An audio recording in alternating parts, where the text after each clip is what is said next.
तंजीला, एक और फैसला तहरीक इंसाफ के खिलाफ आया है इलेक्शन कमीशन की जानिब से। आप क्या समझती हैं कितना नुकसानदेह होगा ये फैसला पाकिस्तान तहरीक इंसाफ के लिए? और जो वक्त दिया गया है 1 से 2 हफ्तों के अंदर दोबारा इंट्रा पार्टी इंतखाबात करवाएं, आप समझती हैं कि तहरीक इंसाफ इंट्रा पार्टी इंतखाबात की तरफ जाएगी या इस फैसले को चैलेंज करेगी? देखिए, कानूनी तौर पर तो दोनों ऑप्शन पाकिस्तान तहरीक इंसाफ के पास हैं कि वो इसको चैलेंज करें। अदालत से कुछ ना कुछ रिलीफ मिलना शुरू हो गया है पाकिस्तान तहरीक इंसाफ को।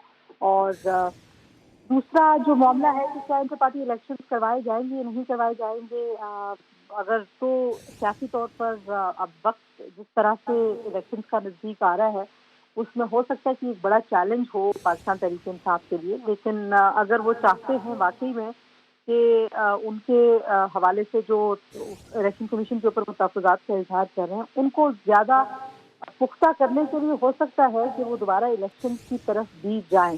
लेकिन टाइम लाइन इतनी ज़्यादा तेज़ी से अब गुजर रही है और इलेक्शन की तरफ मामला इतनी तेज़ी से बढ़ रहे हैं। जो बैरिस्टर गौहर साहब हैं, चेयरमैन पाकिस्तान तहरीक इंसाफ, वो पहले ही कह चुके हैं कि अगर इलेक्शन कमीशन से इंतखाबी निशान नहीं मिलता तो फिर जितने भी उम्मीदवार उनके हैं उनको आज़ाद तस्वुर किया जाएगा। लेकिन ओवरऑल आप देखिए कि इस फैसले के बाद पाकिस्तान तहरीक इंसाफ को एक और मजबूत बयानिया मिल गया है इस इंतखाबात को शफाफ मानने से इनकार करने का। इस इंतखाब पर और इलेक्शन कमीशन पर जो जानिबदारी का वो इल्ज़ाम पहले लगा रहे हैं अब वो ज़्यादा ज़ोरों शोर से लगाएंगे। और जो भी टेक्निकल वजूहात थी और जो भी एतराज़ात थे, देखिए पाकिस्तान में बहुत सारी जो जमातें हैं उनके इंटर पार्टी इलेक्शन तो बहुत मिसाली इंटर पार्टी इलेक्शन नहीं होते। हालात को मद्देनजर रखते हुए मेरा ख्याल है कि इलेक्शन कमीशन को इस तरह का एडवर्स फैसला नहीं देना चाहिए था, क्योंकि पाकिस्तान तहरीक इंसाफ ने जो हालात उनके बने हुए हैं और जिस तरह से उनकी बॉडी लैंग्वेज पार्टी की नज़र आती है, उन्होंने किसी भी सूरत में आइंदा इंतखाबात के नताइज को नहीं मानना, इसको मुतनाज़ बनाना है।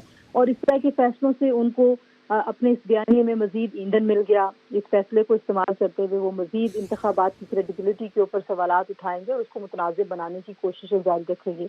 पाकिस्तान में बहुत ज़रूरी था कि आइंदा जो इंतखाबात हैं वो गैर मुतनाज़ हों और उसमें तमाम जो स्टेक होल्डर्स हैं, तमाम सियासी जमातें हैं, उनका जितना भी मुमकिन हो सकता ज़्यादा से ज़्यादा एतमाद वो शामिल किया जाता।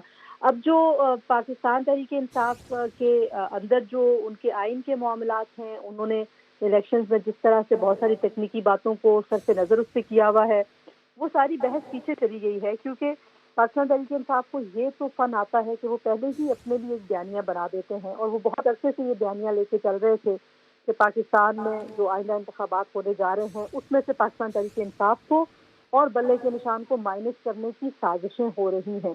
तो अब आप देखिएगा कि अब जो भी उनकी लीडरशिप बाहर है और जिस तरीके से सोशल मीडिया उनका अभी भी बहुत इफेक्टिवली एक्टिवली काम कर रहा है, तो उसमें यही बयानिया दोबारा से जोर पकड़ेगा और आइंदा इंतखाबात की क्रेडिबिलिटी के हवाले से मजीद सवालात उठेंगे। लेकिन मेरा ख्याल है कि कानूनी हवालों से पाकिस्तान तहरीक इंसाफ इसको ज़रूर चैलेंज करेगी और आज उनको कुछ थोड़ा बहुत रिलीफ मिला, उसके बाद अदालतों की तरफ भी दोबारा से वो इन मामलात को लेके जाएंगे।